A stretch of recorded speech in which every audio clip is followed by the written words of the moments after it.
It's almost March 1st, which means it's almost baseball season. This weather, it feels like baseball weather. I don't know about you guys, but I'm pretty fired up. Let's talk some baseball. Next on the DLLS Rangers podcast.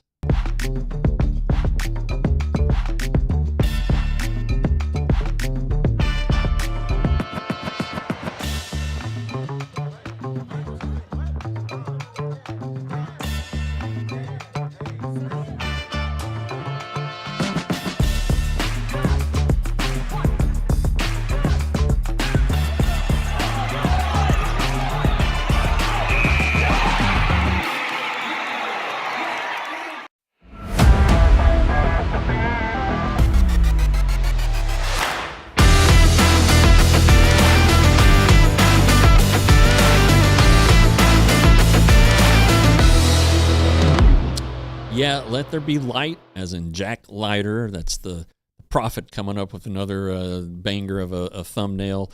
And we're going to talk about Jack Leiter because we haven't talked about him yet this spring. We're going to do that in the second segment of the show today. I'm Jeff Wilson. Welcome to the Rangers DLS podcast. Elijah the prophet is on the production side, getting us taken care of, making everything look good like he always does. And again, as I always say, I know I need all the help I can get. The Rangers, they're doing okay. They lost a couple games yesterday. Split squad. I hate split squads, but so be it.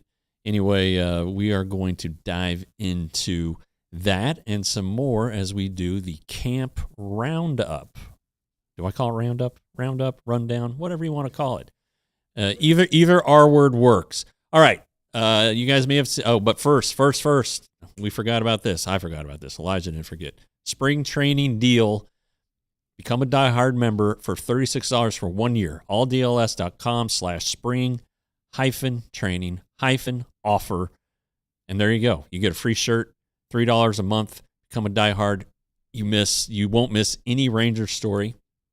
You won't miss any of the stories we do here at DLLS. But hey, this is a Ranger show, so let's do it. All right. Off to the camp rundown we go. You guys may have seen a couple different lineups put out by the Rangers today. The first one had Corey Seager in it, and the second one did not. Oh, Lord, what is wrong with the Rangers' best player? Well, he has a cold or something like that. The illness bug, there's always, it happens every year. Every year, I'm telling you, somebody gets sick, spreads it throughout the clubhouse, and guys get time off. It happened last spring to Jock Peterson, as I recall. It was a flu bug then. Mark Church showed up early this year. He might be patient zero in this whole thing. And other guys he's seen sniffling and coughing and not feeling well. Well, apparently it's Corey's turn. So he's going to be down for a day or two. Josh Young, also not in the lineup. He didn't play yesterday as he was scratched with what Skip Schumacher told the reporters there in Arizona was mild hamstring tightness or discomfort or something. Look, it's February 7th. It was the 26th yesterday. No need to rush. So Young is out yesterday. He's out today. Check back in with him tomorrow to see if there's see if he's playing. But again, there's no rush. Remember in 24, he got to camp early. Went out and took ground balls and yanked his calf muscle and messed it up. And he barely played that spring. And then he was in the lineup on opening day and had 4 really good games until that darn Phil Maton hit him in the wrist and broke his wrist and basically ruined his season. So I wouldn't be too worried about Josh. However, and this always rings true, the wise words of T.R. Sullivan: never underestimate a spring training injury. So that's why we'll have to watch this. And again, it kind of applies to Justin Foscue, who on Monday left the game with right hamstring soreness. And Skip Schumacher was like, well, he didn't want to get out of the game. We're just going to give him some time. He may be back in there tomorrow. Well, we're on the 4th tomorrow, so he has not returned. So we'll see how that one turns out too. I saw from Benny there right off the bat, anything on Jose Corniel? And in fact, Benny, I had the same question about you. I asked it yesterday. He has not pitched yet this spring. He had some a case of the dead arm early on in camp. So they kind of slowed him down. He threw a side session yesterday, and he is going to throw live batting practice this weekend, I believe, and then he'll get into a game. So probably what little chance he had at cracking the open day roster is likely gone. The first wave of roster cuts is coming soon, probably next week would be my guess. They might wait till after the WBC, although the Rangers aren't losing much pitching. I guess Quantrill and Garcia are going, so they may wait for that. But and with the option rules now, guys who are on the 40-man, you got to option them kind of early. Cole Winn, remember last spring, and Jake Latz for that matter too. They both got optioned in the first wave of cuts. Now, Latz was dealing with a back injury and wasn't able to pitch, and Winn, he'd had like a stinky outing. So he got optioned way too early, I thought, and he thought that because I asked him about it when he did finally get called back up. And so there might be some moves you're like, wow, they sent him out already. Corniel might be one of those guys. Get him into minor league camp. Minor league camp starts next week. Let him start building for the AAA season, which starts pretty shortly after the big league season. Now, with the season so long now at AAA, I think they start. Let's see, opening day for the Rangers is the 26th. They may start the 27th or the 31st. It's early. Whatever it is, it's early. But anyway, there's your Jose Corniel answer. I'm glad you asked it. It was already in my rundown, so we're thinking on the same wavelength, Benny. I don't know if that's good for you or bad for me or what, but we talked about Thursday, split squad, 2 losses at home and surprise 5-1 to the mighty Brewers, and then in Mesa against the A's, a 7-3 loss. Okay, so what happened in these games? Against the Brewers, Kamar Rocker started. It was his second spring start. 2 2/3 innings pitched, 5 hits, 2 earned runs. He hit a batter. He also had a throwing error. No walks, just the one strikeout. He and Cooper Johnson, though, apparently combined to get a runner throwing out, trying to steal a base, and that's a big deal. So you can take a look at Kamar's start and be like, hey, that doesn't look very good. But one thing he has to do better is control the running game. Now, if it was me running, then okay, I should have been thrown out. But probably somebody who was fast and needed to be running, and they got him. So keep that in mind when you talk about Kamar Rocker and game experience, and is he going to be ready? Because there's more to pitching than just balls and strikes, and that's something that the Rangers needed to see. Cole Winn, the aforementioned Cole Winn, he also pitched. He allowed 2 runs in 1 2/3 innings, struck out 3. Gavin Collier. If you haven't seen the weekly show that I do with John Moore, we had Gavin on Tuesday. That show's out there now. You can find it at the YouTube page for that channel. I've retweeted it a couple times on Twitter. Another scoreless inning for Gavin Collier, who is definitely an intriguing guy. All right, so here we go. Over to Mesa, which is on the other side of the world from Surprise. Cal Quantrill making his second appearance of spring, his first start. 6 runs in 2 2/3 innings. He's probably working on stuff. Maybe it was something he wanted to work on for the WBC because he's going to pitch for Canada. But he also needs to win a roster spot, and an outing like that probably isn't going to get her done. Trey Supak followed him. 3 innings pitched, 1 run. It was unearned. So no earned runs for Trey, who's had a nice spring now. And then Peyton Gray followed him with 2 more scoreless innings. He hasn't allowed a run in 3 outings. I'm telling you, I keep hearing Supak's name from guys who think he's might be a dark horse for the roster to help out the team this season. Native Texan, so that's good. And I don't know if I said this. He has gigantic hands. He's a big fellow to begin with, but his hands are gigantic. Not a lot of offense going around yesterday. Corey Seager did get a hit, his first of the spring, so I think he's now 1 for 7. Ezekiel Duran drove in the lone run in that game against the Brewers. And then over against the A's, Tyler Wade. It's a guy we got to start paying attention to. 1 for 2 with an RBI. He's batting .545 this spring as a candidate for a utility role. He can play the outfield. He's played shortstop. He can play second. Apparently, he can play first base. He's super, super fast. Has a pretty pretty elite dating game that you can just do some social media searching on. So he's someone we need to pay a little more attention to.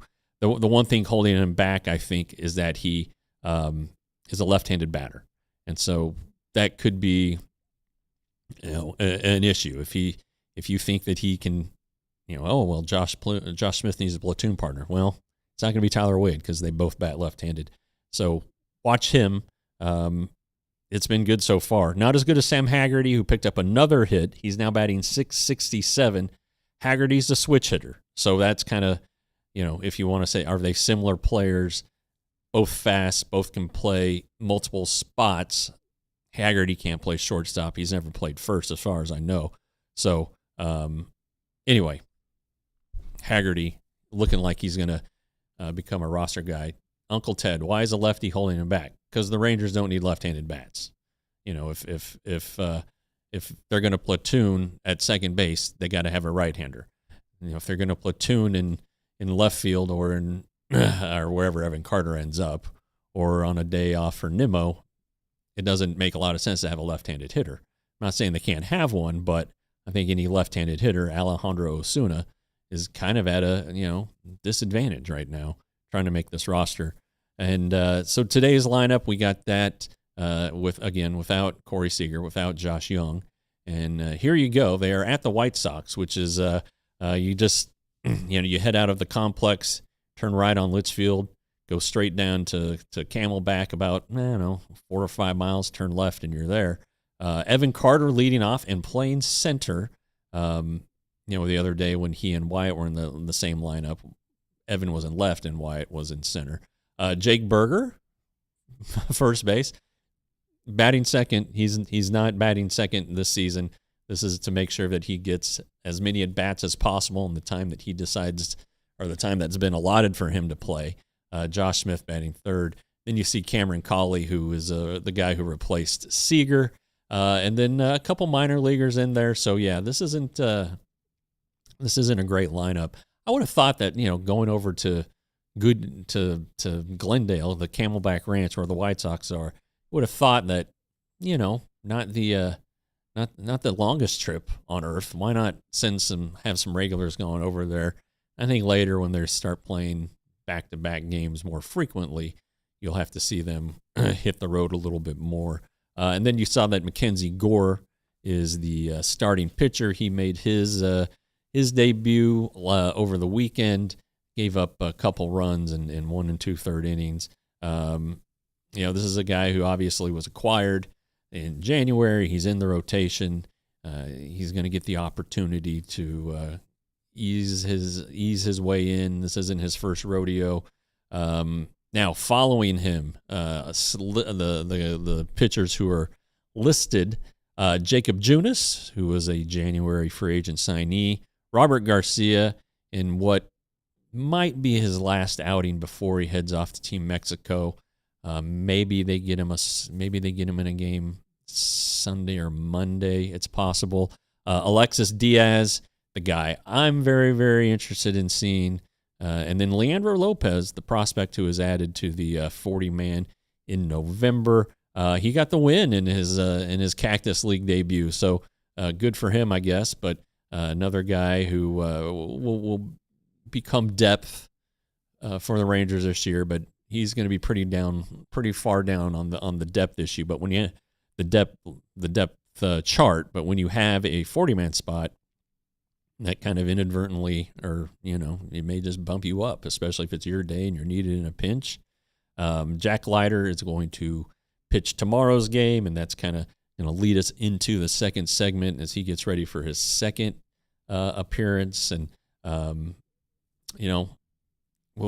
dive into that. Let's see if there are any extras of note today for the game. Not really anybody who just jumps out and is like, man, I got to see that guy. Yeah, Hansen, who was drafted last year. Thanks for pointing that out. Nope, nobody else. All right, so we're going to go to a commercial right now, and then when we come back, we're going to talk about our good friend Jack Leiter right after this on the DLLS Rangers podcast.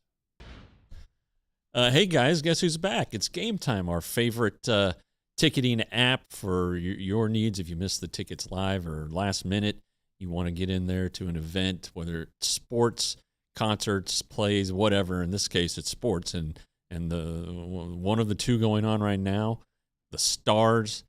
They play tomorrow night, so you can get tickets through Game Time there. And then from the March 6th to the 16th, I believe, they have 6 home games. Plenty of opportunities to use the app. So what do? You download the Game Time app, and for your first purchase, if you use the code DLLS, you get 20% off.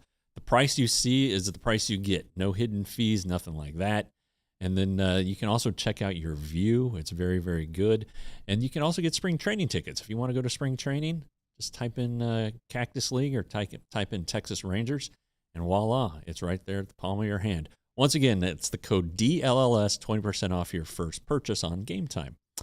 And then we can't really have an episode, I don't think, without talking about Wild Fork Foods, our friends at Wild Fork Meat and Seafood Market, 9 DFW locations. You can also become a member and do your shopping at wildforkfoods.com for $29 a year. Guess what? You get free shipping. It could be same day, no later than next day. All kinds of meats, different cuts of meats from different countries, different parts of the world. Japan, you can get the Wagyu beef. Argentina's a big player. Brazil's a big player in beef. Seafood, shrimp from Argentina that I've sampled, very, very good. So again, go to wildforkfoods.com. Their food is what they call flash frozen, and that's better than fresh because it keeps the nutrients in. The nutrients can't get away, thaws quickly. It can be ready the same day that you buy it. wildforkfoods.com, our friends at Wild Fork Meat and Seafood Market. Yeah, Wild Fork. It's the place to be, man. And Game Time, you're right there, Misty. I miss John saying Game Time. That's not my style though. So anyway, Game Time, good people. All right, so Jack Leiter, he is going to make his second start of the spring mañana. He started Monday against the Angels at Tempe. Had to deal with the traffic on the way back, but that's okay. 2 scoreless innings. Probably 18 pitches in the first, probably not as efficient as he wanted to be, definitely not as efficient as the Rangers wanted him to be. But I think, I wrote a story and published it about 30 minutes before we started the show here at alldls.com/Rangers.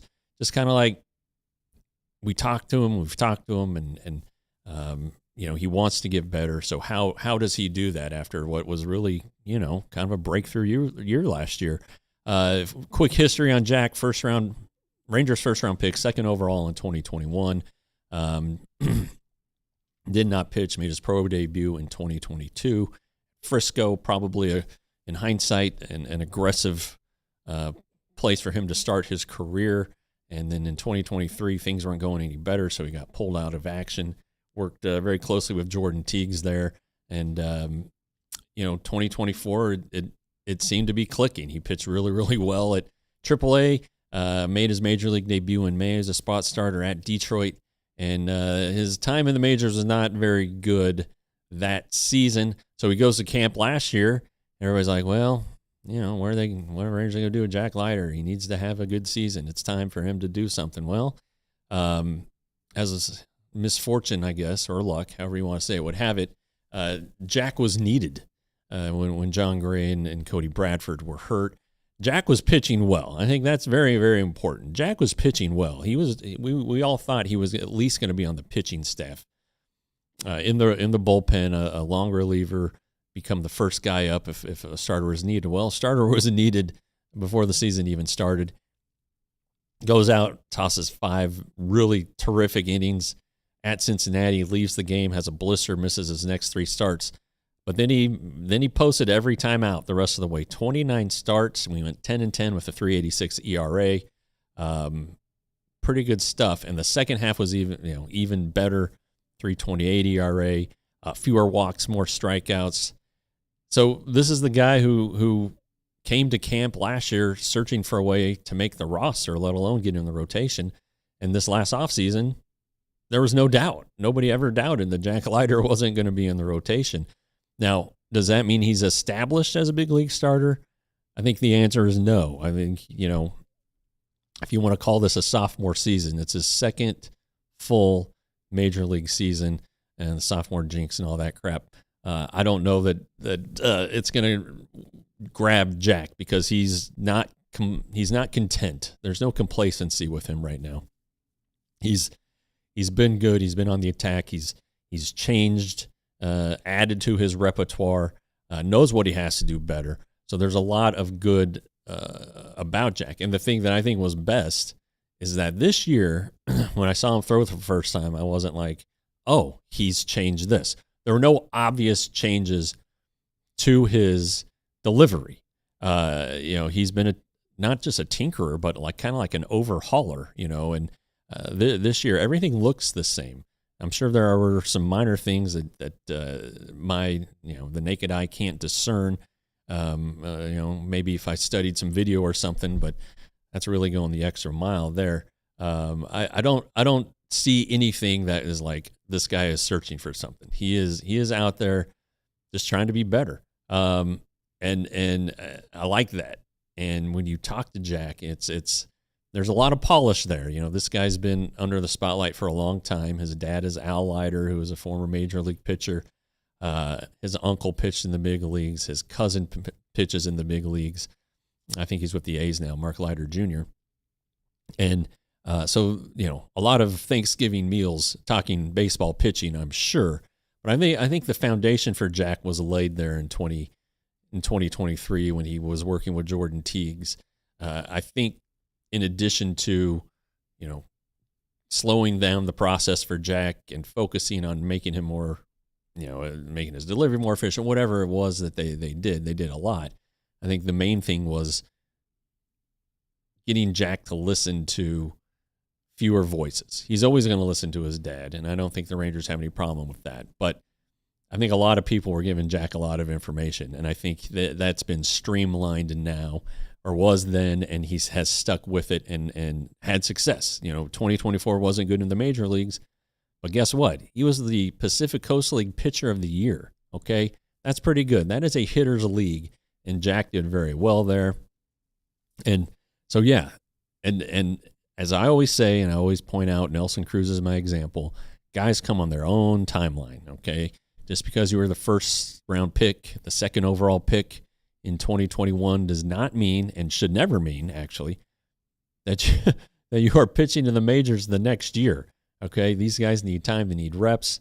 College ball, even as good as Jack and Kamar Rocker were at Vanderbilt, professional baseball is an entirely different animal with different travel, different schedules. You got to get used to it, and you got to figure out a way to deal with all this stuff. Plus the pressure that Jack probably felt as the guy who should be in the majors ASAP, and it didn't happen. But now that it has happened, now he wants to stay in the majors, and he wants to stay a really good major leaguer. He wants to be a better major leaguer.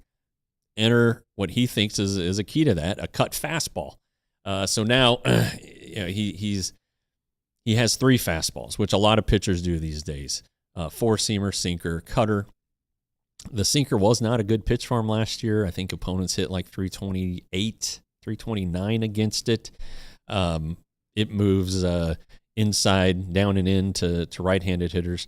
The cutter goes the other way. And it's probably a little bit slower than a sinker, definitely slower than a four-seamer. But he threw his cutter Monday at 93 miles an hour, so it's got some zip on it.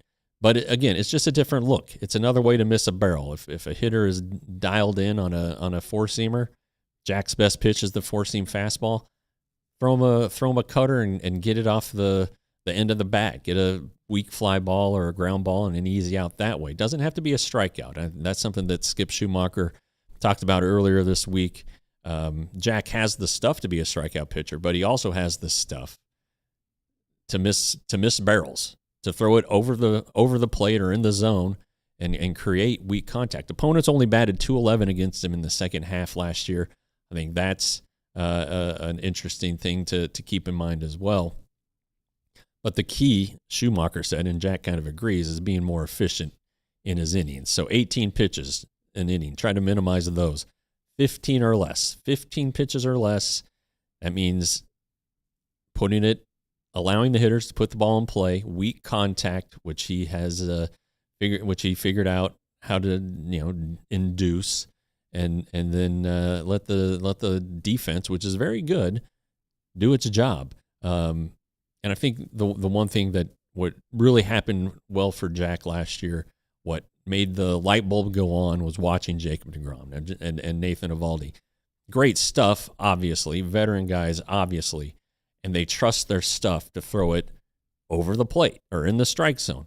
And it's good enough to get swings and misses, but it's also good enough for, early in counts, guys put the ball in play, and you can get some easy outs that way. So for Jack to take the next step, he has said he wants to pitch deeper into games, pitch more innings. It's what every starting pitcher wants, but few are able to do it. Jack threw 151 and 2/3 innings last year in his 29 starts. Quick math says that's about 5 innings a start, a little over 5 a start. Nobody wants to be a 5-inning pitcher. Maybe some guys do, but I think Jack, with his dad's pedigree, does not want to be a 5-inning guy. And if he's sitting between Nathan Eovaldi and Jacob deGrom, they sure as hell don't want to be 5-inning guys. So they're rubbing off on him that way too. But yeah, so more strikes, fewer walks, and earlier outs, quicker outs. We've made a big deal out of it, especially last year in 2024 when Jack first came up. He would get to 2 strikes. He could get ahead of guys, but he couldn't put them away. So it's about ending the at bat right then and there. Maybe that's where the cutter comes in. Maybe he can have his more devastating slider or kick change pitches that are allowed to get better. Maybe he can throw one of those and get a swing or a miss. But 15 or less, 15 pitches or less, that's always been kind of the limit. 15 is the limit, because 15 times 7, 105, 100 pitches in 7 innings isn't that much. So that's kind of the number to watch, I think, for Jack this year. Pitches per inning. It was around 17 last season. It doesn't sound like that big of a deal, 2 pitches, but it is. It can be the difference between going 5 or going 6 or going 6 or going 7. And so that's something to look at. And then I think it'll be interesting to see where the Rangers place him in the rotation.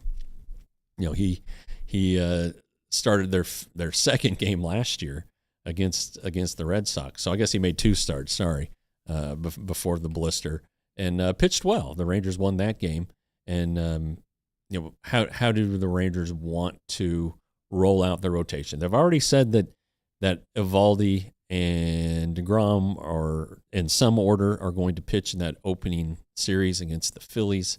How do you do the second spot? Let's say all right, deGrom opening day starter. Who's next? Do you want to go with Eovaldi? Do you want 2 power guys? Although Evaldi's a little more finessey, I guess, than deGrom. Do you want those 2 back to back? Do you want to sneak a lefty in there? I don't think you would want Jack in the second spot especially if you're planning on throwing 2 other right-handers. So maybe Jack starts the opener at what would be the next series at Baltimore, and then let's say Latz is the 5th starter. Well, then you're going to go left, right, left in that scenario. So that's a possibility. And then the guy who starts second can start the home opener. There's an off day in there, so you can flip those 2 if you want to have either deGrom or Eovaldi start the home opener. They can do that on normal rest thanks to that off day. So there are ways to do it, but the important thing to note here is that Jack has gotten to the rotation. He was searching for a way to get there, and now he's searching for a way to not just stay there, but maybe, rise up the ranks, be mentioned in the same breath as deGrom and Eovaldi. It'll take a lot. It'll take a lot for him to do that this season, but I think the potential is there. The fastball's so good, and again, coming from a pitching family, always talking about baseball, talking about pitching. He talks with 2 of the best in the game, Eovaldi and deGrom, about pitching.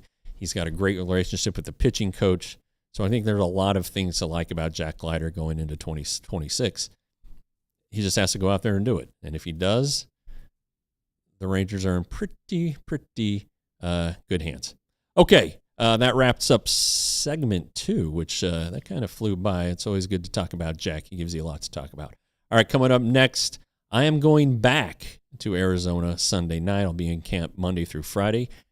And take a look at some of the things I want to see when I am back in Surprise right after this. All right, guys, Supporters Club time. For those of you who are in the Supporters Club, hopefully you've had a chance to check out the riveting video of the day in the life of a baseball beat writer at spring training. I tried to take you through my day from not the moment I wake up. That's a little too personal, but from the time I leave the room until I get to the ballpark and then until I leave the ballpark again. It's a lot later now that games are starting, but that's fine. Anyway, you get access to videos like that and as well as from our other beats. And the only way you can watch them is to become a member of the Supporters Club. It's our diehard membership for the YouTube channel. It's youtube.com/@DLLS_sports. Take you to the homepage, push the join button, take you to the process. You get the badges, you get the emojis, and you get sweet videos that you won't want to miss. And then I think it's worth mentioning again that we've got a sale, a diehard sale. And $36 for 1 year, their spring training special. You can scan the QR code or go to alldls.com/spring-training-offer. It'll take you where you need to go. And part of that includes a free t-shirt, which you will select at store.allcitynetwork.com.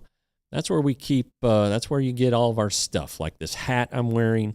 It's the only DLLS merch I'm wearing today. Hats, 5 of them. T-shirts, more than 50 of them. Sweatshirts, I don't know, 4 to 6 of them, I think. Flags, the pint glasses. I've lifted a few of those this spring. Coffee cups. And again, that first T-shirt at store.allcitynetwork.com is free with your membership. $36 for 1 year. All right, here we go. Back to Surprise I'm Headed. I'm bringing John Moore from the weekly show with me. He likes to come out there and see the guys and help set up some interviews for our weekly show, which we had Gavin Collier on most recently. So what am I looking for? Well, it's still early in camp, and I don't go into this blindly. I understand that. This is my 19th spring, and the results, though, the performances are starting to matter a little bit more with certain guys. The guys who are competing for roster spots probably feel like every game matters, even though they've probably given a little bit of a grace period. I think the manager gives them grace. I think I give them grace. The media gives people grace. But it might be time to start doing stuff. And really, some of them already are. So, but what do I want to see? Who do I want to check in on? Well, I want to check in on Jacob deGrom. Obviously, not competing for a roster spot. He's on the team, and but he hasn't pitched yet, and he may not pitch in an A game for a while. There are more and more minor leaguers showing up. You can throw together an intra-squad game really easily. You can do a simulated game very easily. You can have a B game. Have some guys come over from the Royals side and let him pitch in one of those. Now, the competition will probably be better in a game, an A game, an actual Cactus League game. I don't think Jacob cares about that. I think he's been really focused this year, maybe even more so than last year, in getting into the lab, making sure his mechanics are in the right place. He feels like they are. At least the last time I talked to him, he felt that way. So that's a good sign. He'll have to throw a live batting practice if he hasn't already. Then he'll get into a game. And then from there, it's probably not much of a buildup for him to get to where he can go 5 or 6 innings in the opener, whichever opening start he makes. The opening start for him, whether it's on March 26th or whether it's on the 28th. There's that off day on that Friday for weather, in case weather screws things up, which I guess is possible in Philadelphia this time of year. But so I want to check in with Jacob, make sure everything's still on track. And then you need to check in on some of these relievers too. And I want to make sure that Carter Baumler is not getting too far ahead of himself. He's still in the hunt for a roster spot. Obviously, he's the Rule 5 guy. We've talked about that a lot. And all the Rule 5 stuff that comes with it. He can't be optioned, so he's got to make the roster out of spring training. And then he's got to stick around for the entire season on the active roster. He can go on the injured list. A full season, technically, I think, is 91 days. He has to be on the active roster for 91 days.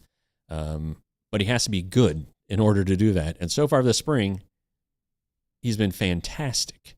Really, really good in his appearances, his live batting practice. Yes, he gave up a home run to Wyatt Langford in his live BP, but he hasn't given up anything in his 2 Cactus League appearances, which includes a strikeout of Ketel Marte. So that'll work. That will work. We'll check in with him.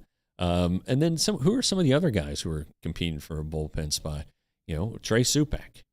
I mean, is this thing for real? Is he opening eyes even wider? Is there a scenario in which he does make the team? Yeah, I can see it. Definitely can see it. And then there are a couple injured guys I want to check in on. Mark Church is supposed to throw his first live BP on Monday. See how that goes. It's looking less and less like he will be available for the opening day roster, though he would disagree with you. But once you throw live BP, you're probably in a game a few days later, 3 days later. So I would expect Church to make his debut Thursday or Friday. Thursday's a night game, by the way, which kind of screws things up.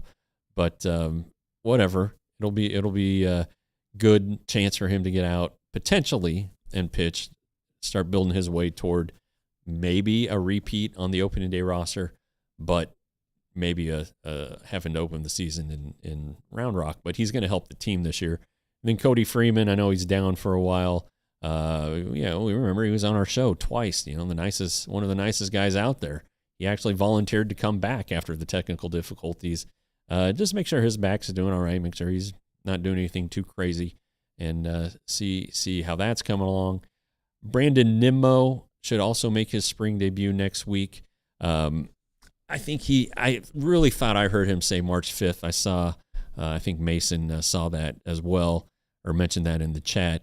And it's just his way. It's the way he rolls. He thinks he's figured out a good way to get himself and his body ready for the season. And I did see Benny, I think it was Wednesday, maybe it was Monday, I don't remember, how you mentioned how Nimmo has gotten off to slow starts the last 2 years. Well, we'll see what happens this year. Minor league camp will start next week, and that's always a good one. That's always good to see all the kids there. I always look to see which recent Dominican and international signees are there. Some of these kids are 16 or 17 and haven't even been to the United States yet. So, which ones have shown enough, or do the Rangers believe enough in that they will be maybe graduating from the Winter League? I don't think anybody skips the Winter League anymore, but always good to see who those guys are, see if any of the recent signees have made it, will make it over or not. I think last year a couple guys did from the class that had just been signed 2 months earlier. I think that happened. But it's always good to see, all those guys who kicked butt last year in the DSL, see if any of them get a taste over here this spring.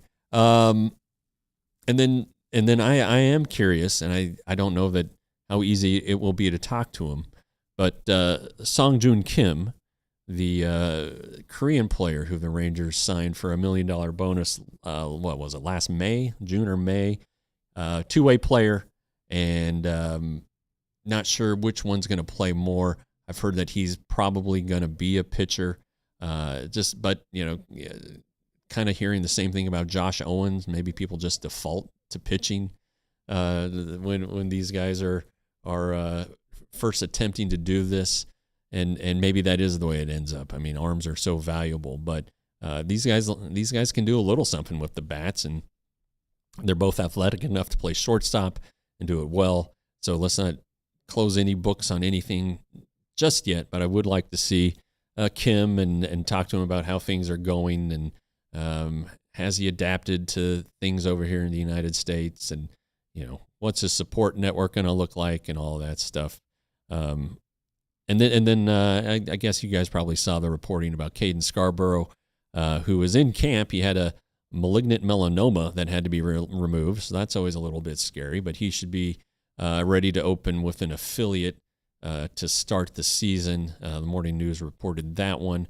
So, John Moore and I had tried to get Caden on the podcast last month, and he said, well, I can't do it right now, but I can probably do it in March. I was like, okay, boy, I sure hope he's not hurt. and he's not hurt. So that's good. That's good. But probably a little bit scary thing for him there on the physical, or went to the skin doctor for a check-in or whatnot. He is from Florida, and he seems fair-skinned. I don't know if he is or not officially, but wear the suntan lotion or wear long sleeves, whatever it takes for you guys out there. Let's try to avoid the skin cancer at all costs. So that's kind of what I'm looking for.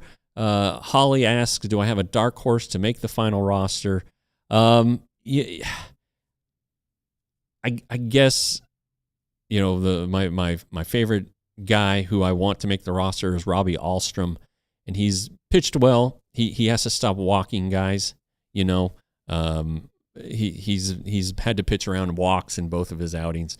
He needs to be dialed into the strike zone a little bit more. He needs to show a little something against right-handers, but again, hard to argue with 2 scoreless outings. I think he'll stick around camp for a while and get a look. If Latz ends up in the rotation, that really opens a path for Ahlstrom to slide in there as what would be the third lefty behind Garcia and Tyler Alexander, who's pitching. Is Alexander pitching today? No, he pitched yesterday. In any event, I think if Latz makes the rotation, then Ahlstrom could really make this roster. So I'm keeping my eye on Robbie. Again, Supak, just because I've heard some good things about him. I did mention Tyler Wade. I do think I just do think the left-handed thing is an issue. But I mean, if he's good enough, he's going to make the team. But if Skip Schumacher, and this is my impression, I left camp last week with this impression that Skip is going to really use his bench, and that indicates to me that there's going to be some platooning going on. And so on a day where you might be facing a left-hander, so you got all your right-handers in, and then they switch to a right-handed pitcher, you're going to have some left-handed bats already on the bench. So I don't know that you would need another one. Anyway, that's where I'm kind of at on Tyler Wade. I think in my last roster prediction, I did have Mark Canha making the roster. I don't know if you would call him a dark horse, but I'm sure I know there are people in the chat who don't want him on the roster. He's older and not a great outfielder. And really, when you look at his career numbers, not spectacular against right-handers, or against left-handers, rather. Sorry. So I don't know that I would consider him a dark horse, though, because the name. Gavin Collier, I think, would be a dark horse. I know he's generated a lot of buzz. I don't think he's as close as the buzz seems to indicate, but he is a talented guy. I think they need to be very, very certain that he is able to throw strikes and avoid the walks. That's his biggest obstacle, whether it's a perception thing. Spring training, you might be able to do it, but it's a guy who's never been in the majors, so what would a third deck do to him? A big crowd of 40,000. Obviously, the first time, anytime a guy makes his major league debut, he's got the butterflies and all of that stuff, and the extra adrenaline, and how does that affect his command and his control. But you got to rip the Band-Aid off at some point. I just don't know if it's going to be an opening day roster this year. So Holly, I think I gave you about 5 names, but Ahlstrom is the one that I think has the best chance, especially if Jacob Latz ends up in the rotation. All right? Okay. Great. Another segment down. We're going to finish off the week with some batting cleanup, and we'll do that right after this on the DLLS Rangers podcast. Okay. Third time is the charm. Do that. Get our spring training diehard membership deal, $36 for 1 year. I'm assuming it runs through the end of spring training. So that means you do have some time because we're still in February for another day. But why wait? Why wait? It's spring training right now. If you want to read as much as you can about the Texas Rangers at DLLS Sports, you got to be a diehard member to do so. Just about everything I write is behind the paywall, so you don't want to miss out this Jack Leiter story that we just talked about. I didn't give it all away in the story, or in us talking about it in the second segment. So there's still some stuff in there that you need to go check out. So I'll be hitting it again next week with probably a story or two a day, and probably get something up by this week on Sunday. Try to have a little Sunday reading for you guys. Anyway, scan the QR code or go to alldlls.com/spring-training-offer. All right? And it'll take you where you need to go. You enter your stuff, and pretty much right away, you're a diehard. You get access to Stars, Mavericks, Cowboys. We got the group at the Combine this week, Rangers, and 20% off our events. I know some of you have gone to the events we've had, Mavs and Stars. Probably going to do a Rangers one. It's definitely been talked about. And then you get 20% off our merch at store.allcitynetwork.com. That's where you get your free shirt with your diehard membership, and where you get so much more, like this sweet hat. I really like this hat. I think Mason said he has this hat. It's a winner. All right. We're going to do some batting cleanup here, and we're going to start it with our old buddy, Max Scherzer.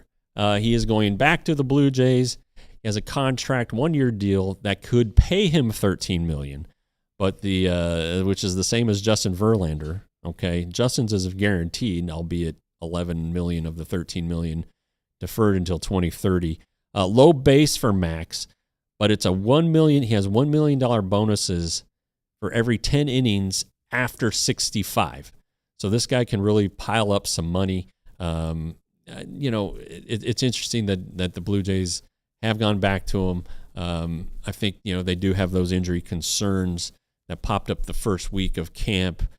So there's definitely a spot for Max Scherzer.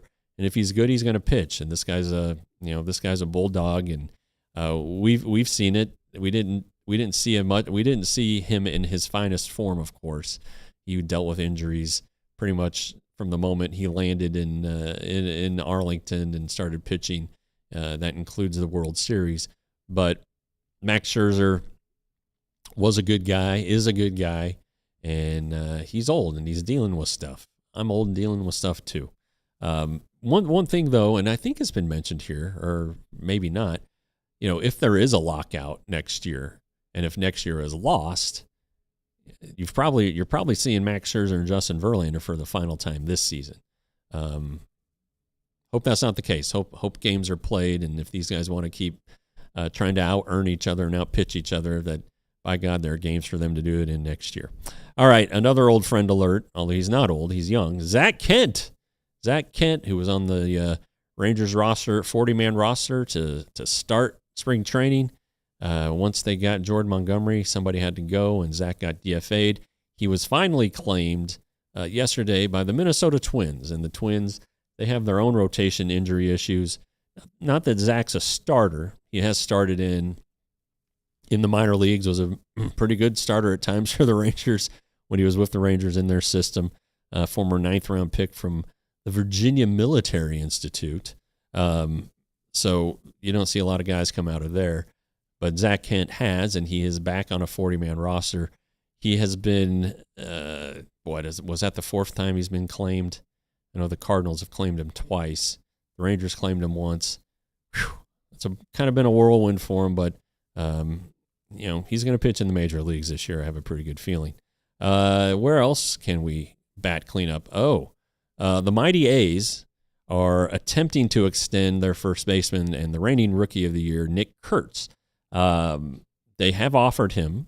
I don't know how serious the offer was, because if it was serious, then Kurtz would have probably accepted it. But the A's have been very, very good about extending these younger guys. Soderstrom and Butler and Wilson, and although he's not young, they're DH, Rooker. So this just makes sense. And, when this team gets to Las Vegas, in theory, they're going to be maybe, one of the better offensive teams in baseball. They still can't pitch. And I don't know how pitching is going to go in Arizona. I know that the AAA team there, the ball can fly at, well, it was Cashman Field. I don't know what it's called now. And it's not in the same spot. It's in the suburbs, but there could be some pitching issues there. The Padres, why they're for sale. And it was thought to be 5 bidders. Now it's 4 bidders and a group that might place a formal bid. And that group's the most intriguing one because Drew Brees is in it. Yeah, Drew Brees and a fella named Joe Colda. Well, how did Joe Colda make his money? He owns Viore, the athleisure line. And if you're a Paul Skeens fan, then you've probably seen his girlfriend Livy Dunn in Viore ads. So there you go. Among the others, the Warriors owner, Joe, and I don't know how to say his last name. It's either LeCub or Lacob, whatever. It looks like Jacob. It's Jacob with an L. Jose Feliciano, not the singer, private equity firm owner, who the firm owns the majority of Chelsea FC. Dan Friedkin, who is from San Diego, he's now based in Texas. He also owns a piece of Everton. And then there's the mystery bidder. Dun, dun, dun. But the price is expected to be like $2.5 billion for a team. That's outrageous. But that's the way they're headed. And I guess real estate in downtown San Diego, I don't know who owns that ballpark, but if that's part of the deal, well, yeah, you're going to have to pay up. Zach Wheeler threw a bullpen session, his first since undergoing thoracic outlet syndrome surgery. The Phillies are hopeful that their ace or one of their aces can be ready at some point early in the season. The good news is, for the Rangers at least, he won't be ready for the opening series. So the Rangers will miss Zach Wheeler this year, which that's okay. The thing about thoracic outlet syndrome is the velocity. Do you get it back? Wheeler throws plenty hard, probably throws hard enough to be good without the velo, but he may have to change the way he pitches if he never gets that velocity back. The TOS surgery, I don't think I'm high enough. You have to remove a rib up here, one of these top ribs, because it compresses against a bunch of nerves and stuff. So you get rid of the rib, and voila, you're suddenly have feeling in your hand again, and that's always a good thing when you're a pitcher. And then here's a note that's a little uncomfortable, but one that a lot of people have had a laugh at this poor guy's expense. Matt Waldron, Padres pitcher, he's out indefinitely. He's not going to be ready for opening day because he had surgery for what his manager said a few days ago was an infection in his rear end. Yeah, that can go a lot of ways, but turns out this is hemorrhoidal. So he had a bunch of hemorrhoids removed. Needs to go over to Surprise and talk to George Brett about that and get some Preparation H. I bet George has a lifetime supply of Preparation H. That's an old reference for you guys, but some of you probably understand it. It's very unfortunate that this became public. I'm sure Mr. Waldron's not thrilled about it. I do remember in 2015, Jeff Bannister's first season, and a guy who's become a friend of mine post-baseball, Kyle Blanks. You remember Kyle Blanks, the big outfielder who was hurt a lot but had tremendous power. He played for the Padres, played for the A's, then came for the Rangers.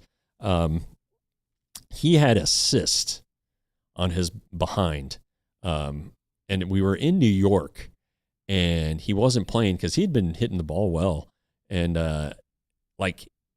I don't know if it was emergency surgery, but he had surgery in New York to remove the cyst.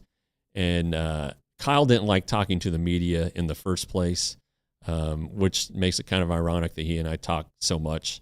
But Kyle blanks. That's what it made me think of. Kyle, by the way, has gotten into the cannabis business.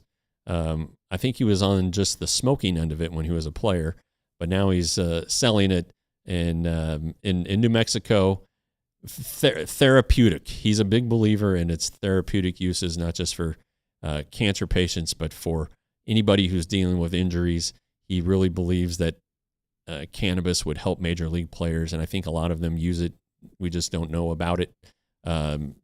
So it's illegal if you're on the 40-man roster. I think it might be illegal now in the minor leagues too. Anywho, there's my butt story. Yeah. How about, you're right, Gallagher champ. Just call it a lower body injury, okay? Or just say, yeah, exactly. Lower body injury. The one thing that hockey would get right in this situation. What else do we got? What do we got in the chat there, Mr. Elijah? What are my thoughts on Imai's debut? Well, it sounded like it went pretty good, right? 1 inning, 1 hit. Checked all the boxes here, it says on MLB.com. He was the big Japanese import on the pitching side this year, and the Astros got him, and his deal, I think he can get out of it after this year, if I'm not mistaken.